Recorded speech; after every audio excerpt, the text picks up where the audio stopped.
Welcome to my channel friends. Thanks for joining है friends. आज का हमारा टॉपिक है कि अगर आपके दांत में दर्द है तो इसके लिए आप आज की वीडियो में एक घरेलू टोटका जान पाएंगे, जिसको यूज़ करके आप लोग दांत के दर्द से निजात पा सकते हैं। फ्रेंड्स, यहाँ पर रिक्वेस्ट करना चाहूँगी, प्लीज़ चैनल को सब्सक्राइब जरूर कीजिए। सब्सक्राइब बटन पर क्लिक कीजिए, साथ बेल आइकन पर भी क्लिक कीजिए। इस पर क्लिक करने से आपको हमारी हर नए आने वाली वीडियो की अपडेट मिल सकेगी और आप हमारी वीडियो रोजाना सबसे पहले देख सकेंगे। फ्रेंड्स, टॉपिक की तरफ आते हैं कि दांत का दर्द के इलाज के लिए आप 1 चम्मच नमक और 1 चम्मच काली मिर्च को मुनासिब पानी की मकदार के साथ मिक्स करें।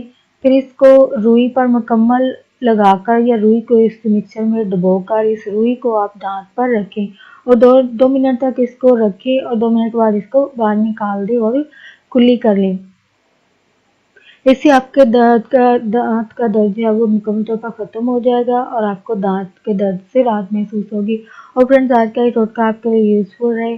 प्लीज़ मज़ीद अवेयरनेस और आगाही के लिए आगे फ्रेंड्स एंड फैमिली के साथ वीडियो को शेयर ज़रूर कीजिएगा, वीडियो को लाइक ज़रूर कीजिएगा, वीडियो के हवाले से कमेंट ज़रूर कीजिएगा। अगर आपका कोई एक्सपीरियंस है दांत दर्द के हवाले से कोई टोटका यूज़ करती हैं तो प्लीज़ इस एक्सपीरियंस को, इस टोटके को हमारे साथ ज़रूर शेयर कीजिएगा कमेंट में।